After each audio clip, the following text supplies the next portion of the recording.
Hello, and welcome back to Out of the Park Baseball 26 and the very strange playthrough of the Baltimore Beeholes, a team which has to have nothing but players with bad attitudes.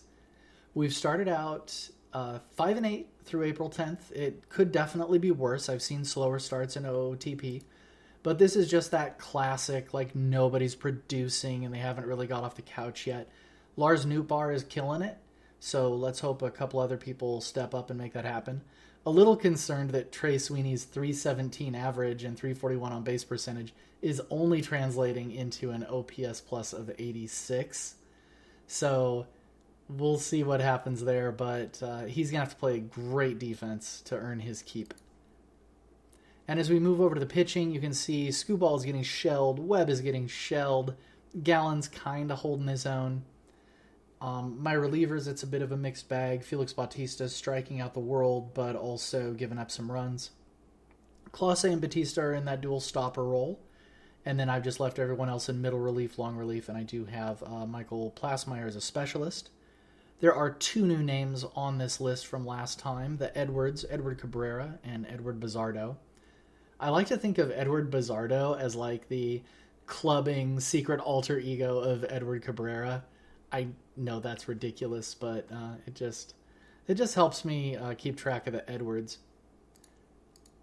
And in other news, is controversial third baseman secretly a softie? This is obscene. Machado apparently has been volunteering his time at the Children's Memorial Hospital, and when confronted with the story, he angrily denied it. I don't care about them kids. 32-year-old man right there. So, things are not great, but things will get better. A little May 1st update. We're 12th in the latest power rankings. We're up to 16 and 15, which is much better than our dismal start. Our next homestand is going to be against Kansas City. I believe they're killing it. Yeah, 21 and 10. So that's going to be a tough series for us. Grayson Rodriguez, he suffered a setback. So it's going to be another 6 to 7 weeks in addition to what we thought he was going to be out. Zach Geloff should be back in about 5 days. Jorge Mateo should be back in about 5 days. And I'm almost certainly putting them both on rehab assignments. And speaking of which, we're a little bloated in the minors. And that's a great problem to have. I'll look at trimming some of those. I think it's mostly pitchers that are the issue. We've got a ton of extra pitchers. So I might be able to even deal a couple of them or maybe consolidate a couple of 2-star guys into a 2.5-star guy. Something along those lines. And I have noticed that our draft budget has greatly changed from the baseline. So the baseline used to reflect that we had 3 first-round picks. We had pick 33 and 34 in addition to, I think, 24. And now those picks have disappeared. My assumption is it's because I signed a couple of star players. I don't know the exact rules of how that works, but I did feel a little ambushed by that because I allocated so much money into the draft budget. If it does so happen that I need cash this season, I am going to go into commissioner mode and just move that cash over. Our move to $40 ticket price seems to be a sweet spot. I don't want to tinker with that. The butts are in the seats. That's going fine. And with our 16 and 15 record getting this kind of fan support, things are looking amazing. We're already at 100 fan interest, which I was not expecting to see this year. And so that's looking wonderful. If we go into our personnel, our staff is now happy. They've moved up from their default at content or whatever that was. And if we go into the team chemistry settings, we're still content. You can see we're unmotivated, we're selfish, we're outspoken, we're disruptive. It's just who we are. But so far, it has not hammered us with the complaints. I guarantee you that's going to happen real soon. Let's go ahead and sim through these Kansas City games. Let me check my mail. Okay, it's just the scout evaluation. A win. And a win. We're going to win the series. Very nice. So, yeah, we won 10-3 today. And then we have a player designated for assignment. Is that, yeah, Ricky Vanasco. So Ricky Vanasco and Albert Suarez both came off of the IL, and I put them both in a rehab assignment. I don't want them coming up to the majors, so I'm just going to have them in the minors. But I am going to hold on to them because they're both major league ready if I absolutely need somebody. And I want to see how those games turned out. So 13-4. Machado with a home run. Sweeney, Clemens, all with home runs. That's quite nice. And Zach Gallen looking just a little better. 4.31 ERA.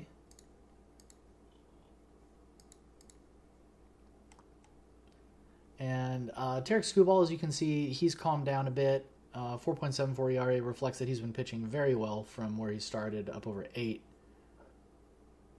And Trey Sweeney and Spencer Torkelson with home runs. Very nice. Nothing major there. Let's go into the pitching.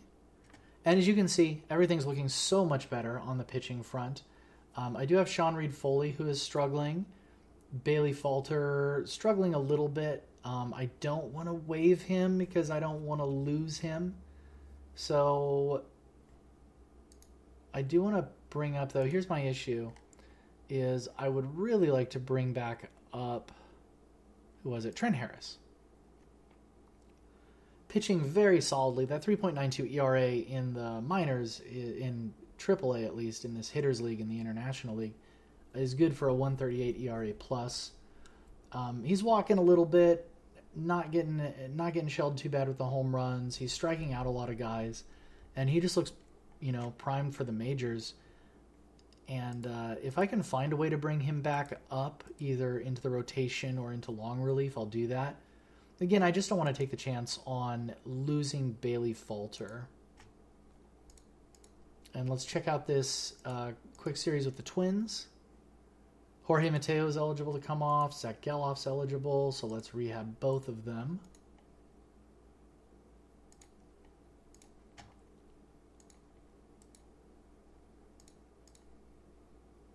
And starting out with a loss and a win. So 20-17, everything's still looking decent. Holiday speaks out about the guy I can't pronounce. Jackson Holiday says his bad attitude is causing a distraction in the clubhouse. Well, everybody's causing a distraction for everybody. The response, this is who I am. If someone has a problem, they'll have to deal with it.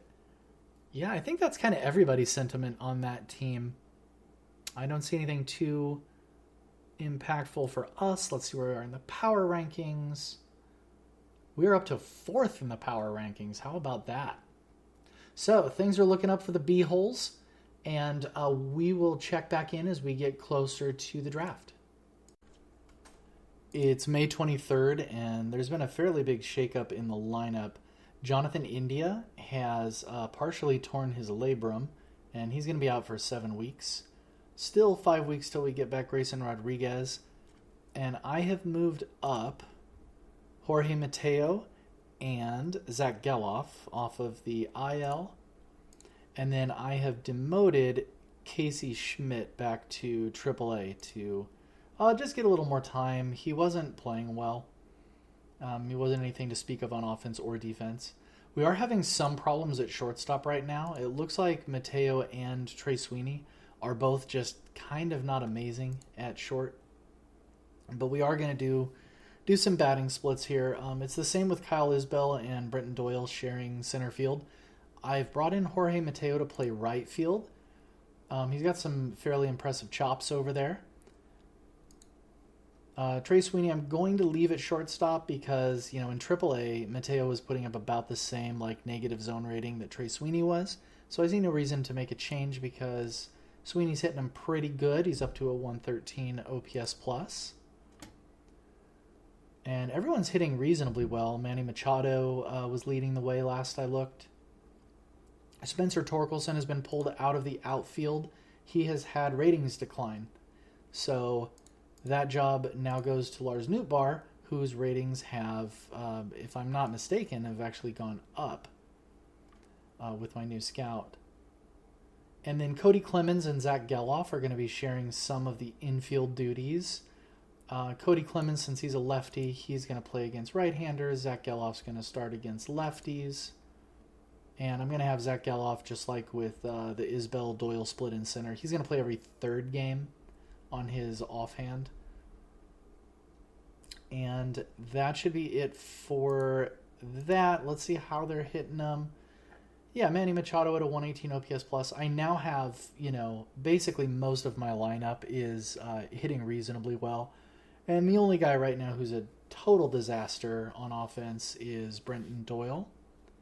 But I need that glove, so I'm willing to let that slide for a while longer. I have moved Emmanuel Clase into the closer role.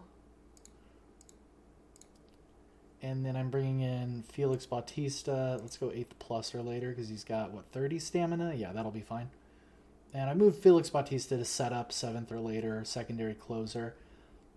Just because, I know Bautista is putting up more strikeouts, but Clase I feel, is just pitching a little bit better. Sean Reed Foley is probably going to be coming down unless he turns things around for himself very quickly. But my starters are all in the 4s in ERA, which is perfectly acceptable. I've brought Trent Harris back up. And who did I demote to make that happen? Oh yeah, Trevor Stefan's on that rehab assignment. He'll be back eventually. Chandler Champlain has gone down. And I believe that's it. Still holding strong, 26 and 25. We are above 500, which is what you want to see. Although we have lost 6 in a row, so that shows you how well we were doing. We'll sim through a few more games. Another loss. That's 7 in a row was the skid. As we go to the All-Star voting update.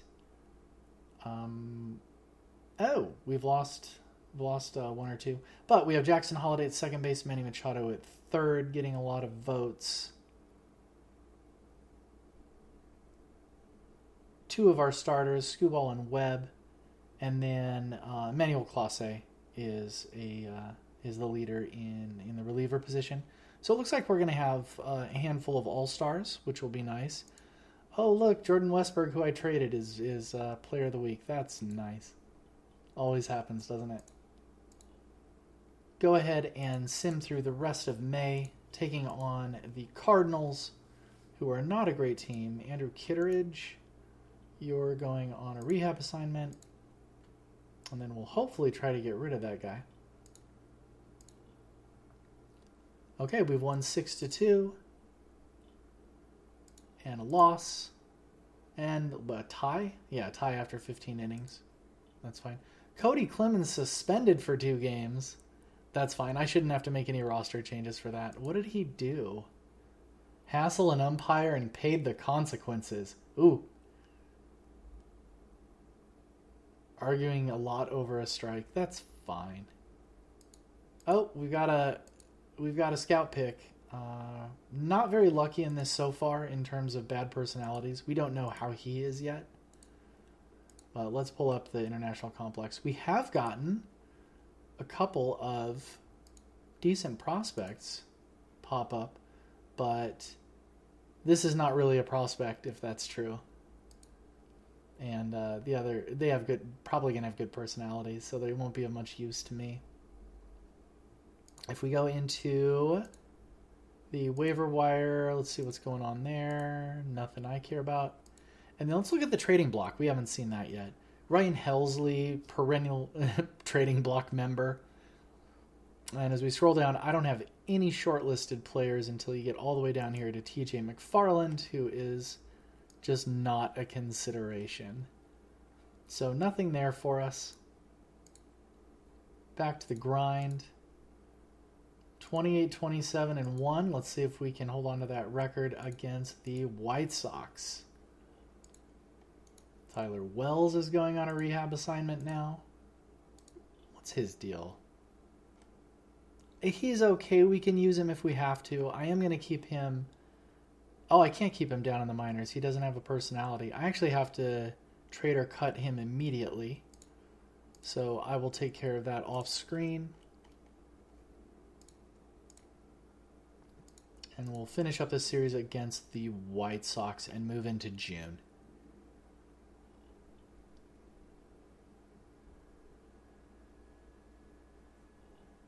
I don't like how long it's taking to save already. Okay, a little update. Looks like Henry Davis has slipped. Trent Harris I knew about. Newt Bar dropping down to 3 stars. I don't think that's going to be a problem. Oh, well, Judd Fabian. Too bad he can't play for us. Reese Hines losing a tick. And is there anybody else here I care about or anything remarkable? No kind of crazy TCR action. That's fine. And won against Chicago yesterday. We're 29, 28, and 1. Let's finish out that series with a blowout, 9-0. Skewball on the mound, 6 innings, 8 Ks, 4 hits. And everybody good in relief. Home runs by Machado, Torkelson, and Holiday. Let's take a little peek at our offense. Manny Machado leading the way with a 121 OPS plus. He's also, actually, Torkelson's leading us in homers now with 12. And that is through 59 games, so just a bit over a third of the way through the season. That looks like I might have a couple of 30 home run guys if we get lucky. I'll be quite happy with that. Stolen bases, Jackson Holiday is 20-0. Henry Davis stealing a bit. Trey Sweeney. Lars Nootbaar doing well. And Brenton Doyle doing well on the base paths. Jorge Mateo really slow out the gate coming back. I'm not sure what I'm going to do about that, but I'm not going to let him languish over in right field. Trey Sweeney holding it down. Let's look at his defense. So, yeah, he's playing short for a pretty bad zone rating. I don't think I have a better option at this time. So we will let that sit. And we'll see if there's any super interesting news. Nothing that I see, but let's take a look at our latest scouting find. And we don't know enough about him, and we're not super interested in him. As we go to the power rankings, we have slipped back to 12th, which is an okay place to be. And if we look in the standings, 5.5 games back of the Red Sox, but we're actually in a reasonable position for the wild card as long as we stay above 500. Who's killing it? Is it the Dodgers? Yeah, the Dodgers have won 39 games. Good for them. We are not the Dodgers. So, we'll sim through most of the rest of June. If anything interesting happens, I will get back to you. So here's something interesting.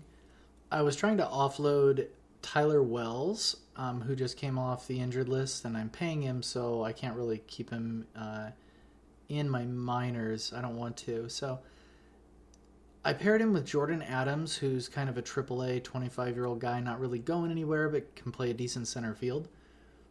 And when I shopped them, I got a bunch of injured players, including Matt Brash, who apparently the Seattle Mariners are just absolutely done with. He's out for 14 months on a Tommy John, so he might not even be back in 2026.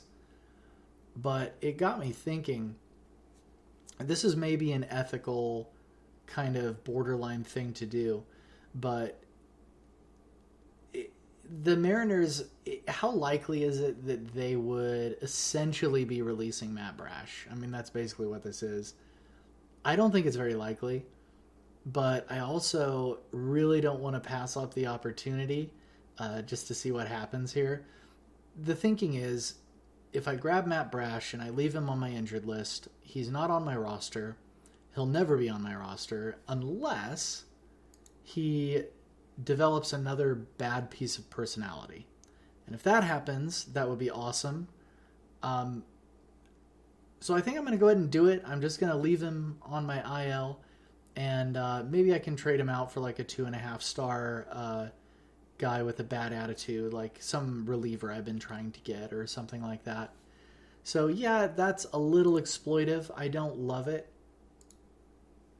but I'm also not going to try to fool around with the money. We'll just eat all of that, and let's go ahead and complete it.